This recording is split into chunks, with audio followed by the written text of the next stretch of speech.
Hello dear students, today I am continuing our next topic, water. Water is the most important renewable resource. You all know what is renewable, which we obtained again and again.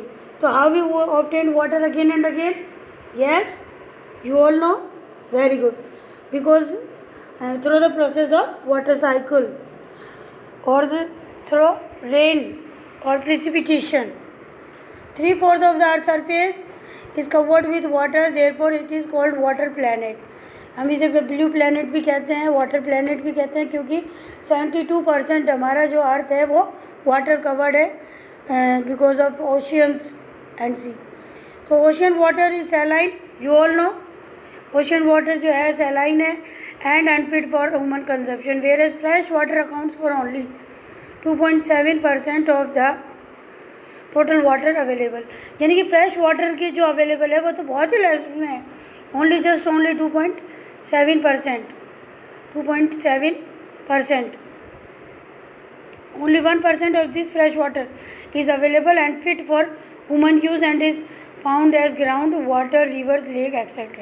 अब 2.7% जो water available है उसमें से 1% fresh water ही हमारे पास available है और वही human use किया जाता है, क्योंकि बाकी का तो एंटार्क्टिक वगैरह में, ठीक है, ग्लेशियर के रूप में. तो नॉर्मली हम जो 1% यूज़ कर रहे हैं वो ग्राउंड पे है, जैसे कि वो आपका river, lake, etcetera.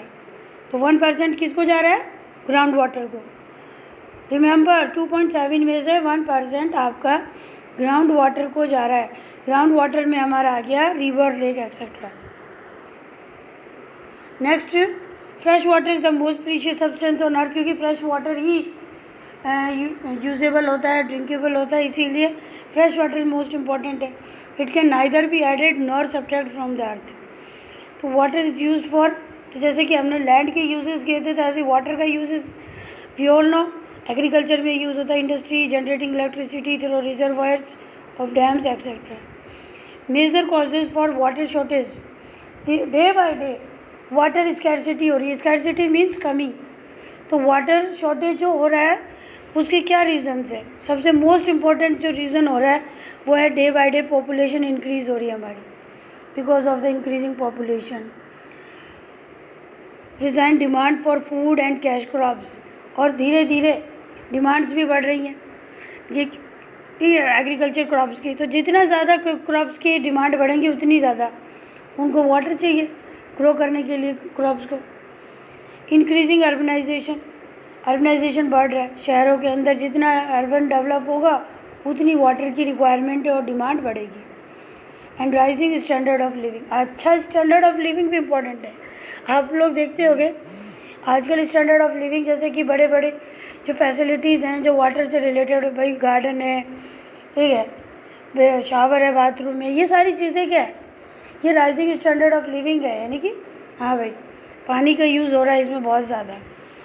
Water is available through the water cycle which is a constant movement from ocean to atmosphere and back to ocean through precipitation. तो ये हमने कर ही लिया. अभी रिन्यूएबल रिसोर्स है, इसीलिए that is why water is renewable resource, क्योंकि उसका मूवमेंट होता रहता है और लास्ट में ओशन से एटमोसफेयर में जाता है and then come back to again ocean through precipitation. Misuse and over exploitation led to the scarcity of water and judicial use of individual is necessary. तो वही प्रॉब्लम यहाँ पर भी अराइज हो गई है कि अब हमें जो वाटर की जो शॉर्टेज है उससे कैसे निपटें, हम इस प्रॉब्लम को कैसे सॉर्ट आउट करें. We have to use judicially, समझदारी से अपने रिसोर्स को यूज़ करें. समझदारी से कैसे यूज़ करेंगे?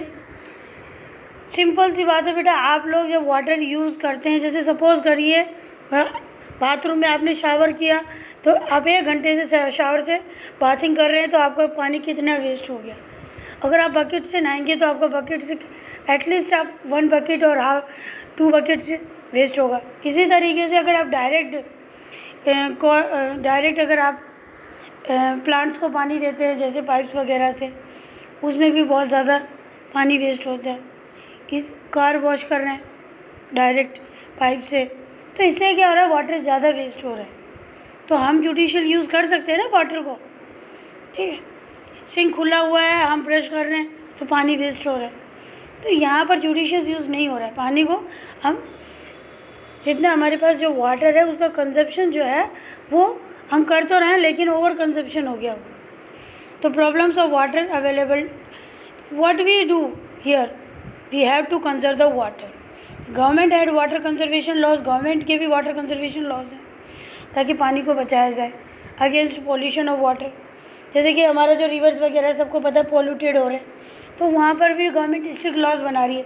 जैसे कि गंगा जो रिवर है वहाँ पर नरेंद्र मोदी ने स्ट्रिक्ट लॉज बनाया है गंगा रिवर को पॉल्यूट होने से बचाने के लिए, ठीक है।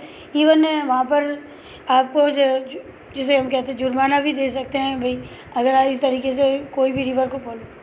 तो यहाँ पर स्ट्रिक्ट लॉज बनाए जा रहे हैं ताकि हमारे रिवर्स का जो वो पॉल्यूट ना हो सके। Proper implementation is need of the hour, यानी कि अगर कोई भी काम, अगर हमने कोई लॉ बना दिया है लेकिन अगर उसे अच्छे से इम्प्लीमेंट नहीं करेंगे, उस पर वर्कआउट नहीं करेंगे, तो वो पॉलिसी हमारी ख़राब होगी। तो यानी कि आज के डे की आज की डिमांड क्या है कि जो भी स्ट्रिक्ट पॉलिसीज़ बनाई है हमें उस पर वर्कआउट करना चाहिए। स्ट्रिक्ट रूल्स अगर बनाए तो स्ट्रिक्ट रूल्स को फॉलो करना चाहिए, उन पे एक्शन लेना चाहिए ताकि पीपल जो हैं वो चीज़ों से डरें और इस तरीके से हमारी जो वाटर बॉडीज़ हैं उन्हें पॉल्यूट ना करें। Problem of water availability, water availability जो प्रॉब्लम्स है वो, पानी तो अवेलेबल है लेकिन फिर भी बहुत सी प्रॉब्लम्स हैं।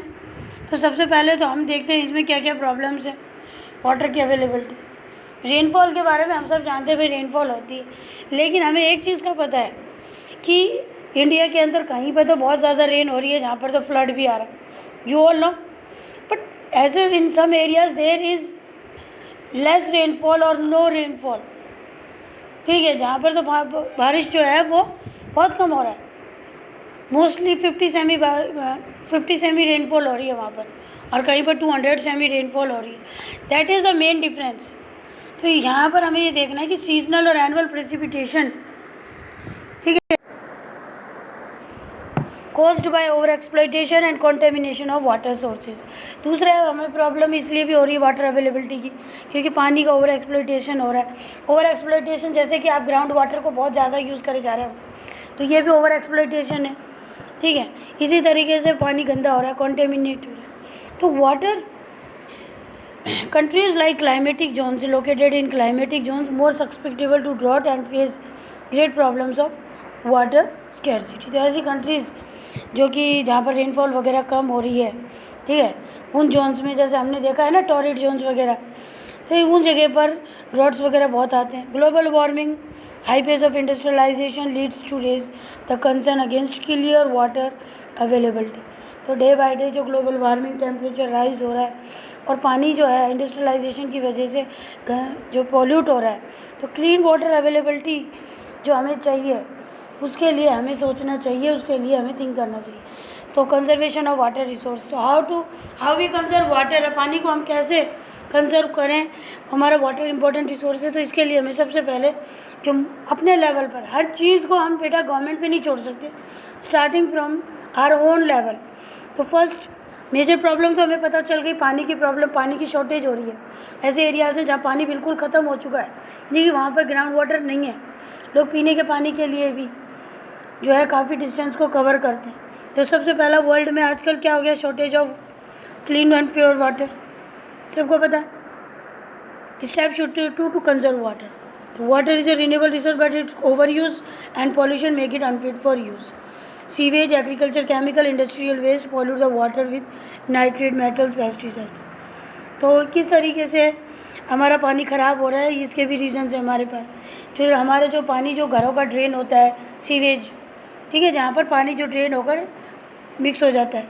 केमिकल, जो एग्रीकल्चर में जो केमिकल्स डालते हैं वो भी सॉइल में मिक्स हो जाते हैं और ग्राउंड में चले जाते हैं। इंडस्ट्रियल वेस्ट भी वाटर के अंदर मिक्स हो जाता है, तो इससे भी पॉल्यूट हो रहा है। Forest and other vegetation cover slow the surface run of and replenish underground water, क्योंकि जैसे जितना लैंड बिल्कुल क्लीन होगा, अंडरग्राउंड वाटर जो है वो अंदर और गहराई में चला जाएगा, जो केमिकल्स हैं वो भी साथ में चले जाएंगे।